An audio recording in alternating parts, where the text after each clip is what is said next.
Assalamualaikum warahmatullahi wabarakatuh. Salam sejarah. Selamat pagi anak-anakku semua. Bagaimana kabarnya? Pasti baik kan? Oke, kali ini Bu Aning akan menjelaskan mengenai materi sejarah dari peminatan yang berjudul Manusia dan Sejarah. Untuk itu, anak-anakku yang berada di rumah diharapkan dapat menyimak dengan baik.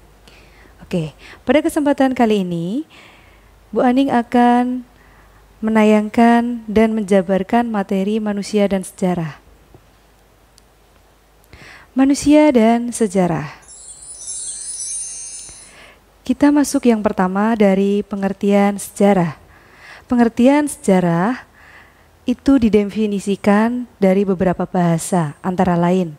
Yang pertama dari bahasa Arab. Bahasa Arab sendiri yang berarti syajarotun, artinya pohon. Pohon yang berkembang menjadi akar, kemudian keturunan, asal-usul, riwayat maupun silsilah. Kemudian yang kedua datang dari bahasa Inggris. Bahasa Inggris dalam sejarah yaitu history. History yang berarti masa lampau umat manusia. Kemudian yang ketiga ada bahasa Yunani. Bahasa Yunani yaitu historia yang berarti ilmu. Ilmu sejarah yang berhubungan dengan kehidupan umat manusia di masa lampau. Kemudian yang keempat, ada bahasa Jerman yang berarti Geschichte. Artinya yaitu sesuatu yang telah terjadi. Kemudian yang terakhir ada dari bahasa Belanda. Bahasa Belanda sendiri artinya Geschiedenis, yang berarti suatu kejadian yang terjadi di masa lampau. Untuk selanjutnya, kita akan mempelajari definisi sejarah menurut beberapa ahli. Di sini Bu Aning jabarkan ada 4 tokoh ahli sejarah yang sudah mendefinisikan arti dari sejarah itu sendiri. Yang pertama datang dari tokoh Herodotus. Herodotus mengatakan bahwa sejarah tidak berkembang ke arah depan, melainkan dengan tujuan yang pasti. Seperti garis lingkaran yang tinggi, rendahnya diakibatkan oleh keadaan manusia. Kemudian yang kedua datang dari tokoh ahli sejarah yang bernama Ibnu Khaldun. Ibnu Khaldun sendiri menjelaskan bahwa arti sejarah artinya catatan penting mengenai masyarakat umat manusia atau peradaban dunia yang terjadi pada masa lampau. Kemudian yang ketiga datang dari tokoh ahli sejarah yang bernama Robert V. Daniels. Robert V. Daniels sendiri mengatakan bahwa sejarah adalah kenangan atau pengalaman di masa lampau. Kemudian yang terakhir ada tokoh dari sejarah yang bernama J. Bank. Artinya sejarah dapat membantu umat manusia untuk memahami perilaku manusia pada masa lampau. Selanjutnya kita akan mempelajari manusia hidup dalam ruang dan waktu. Dalam sejarah ada 3 unsur penting untuk mengkaji sejarah. Yang pertama ada manusia. Manusia di dalam sejarah sendiri merupakan pelaku atau aktor yang terlibat dalam suatu peristiwa di masa lampau. Untuk itu manusia sangat berpenting bagi sejarah di masa lampau. Kemudian yang kedua ada ruang.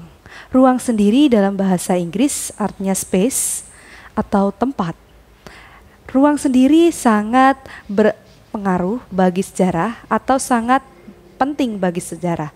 Untuk itu masuk ke dalam unsur kajian sejarah. Kemudian yang ketiga ada waktu. Waktu itu adalah mempelajari sejarah bukanlah mempelajari sesuatu yang telah terjadi, melainkan sesuatu yang terus bergerak seiring dengan berkembangnya waktu. Saya contohkan, unsur yang pertama manusia, kita bisa lihat peristiwa proklamasi kemerdekaan. Di dalam peristiwa proklamasi kemerdekaan, itu pasti ada yang membuat, yaitu tokoh-tokohnya yang bernama Soekarno, Pak Hatta, kemudian ada BM Dia, Sayuti Melik. Nah, tokoh-tokoh itu merupakan manusia, unsur dari segi manusia. Kemudian yang kedua, contoh dari segi waktu. Segi waktu sendiri. Kita ambil contoh lagi pada peristiwa Proklamasi Kemerdekaan Republik Indonesia. Proklamasi Kemerdekaan Republik Indonesia itu diucapkan pada hari Jumat 17 Agustus 1945. Nah, tanggal 17 Agustus 1945 pada hari Jumat itu merupakan konteks waktu di dalam unsur kajian sejarah. Kemudian yang ketiga, kita ambil contoh dalam ruang atau space. Ruang sendiri itu misal contohnya terjadinya revolusi Amerika. Nah, terjadinya revolusi Amerika itu pasti terjadi di mana? Benua Amerika, betul sekali. Nah, benua Amerika inilah yang dinamakan dengan ruang atau tempat. Kemudian yang selanjutnya, kita akan mempelajari manusia hidup dalam perubahan dan berkelanjutan. Manusia hidup dalam perubahan dalam sejarah, maksudnya gimana? Perubahan artinya segala aspek kehidupan yang terus bergerak seiring dengan berjalannya waktu, dan selama itu pula akan terjadi sebuah perubahan. Jadi sejarah itu akan mengalami sebuah perubahan. Perubahan sendiri ada dua. Yang pertama ada revolusi, yang kedua ada evolusi. Revolusi sendiri yaitu perubahan secara cepat, sedangkan evolusi yaitu perubahan secara lambat. Sejarah akan mengalami perubahan seiring berkembangnya waktu. Saya contohkan, misal manusia purba.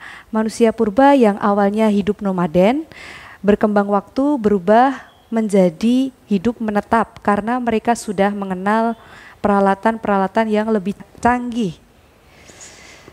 Kemudian yang selanjutnya ada berkelanjutan. Berkelanjutan artinya dalam mempelajari sejarah kita harus menyadari bahwa rangkaian peristiwa sejarah sejak adanya manusia sampai sekarang adalah proses peristiwa yang berkelanjutan. Jadi ada kelanjutannya ya. Kemudian yang selanjutnya atau yang terakhir, arti penting sejarah untuk kehidupan manusia. Yang pertama, sejarah dapat memberikan kesadaran waktu. Yang kedua, sejarah dapat memberikan teladan yang baik. Yang ketiga, sejarah dapat memberikan pelajaran yang baik. Yang keempat, sejarah dapat memperkokoh rasa kebangsaan. Yang kelima, sejarah dapat memberikan sumber inspirasi bagi kita semua. Yang keenam, sejarah dapat dijadikan sebagai sarana rekreasi untuk kehidupan kita. Ya, sudah selesai. Demikianlah materi yang sudah Bu Aning sajikan hari ini. Semoga materi hari ini dapat bermanfaat untuk kalian semua.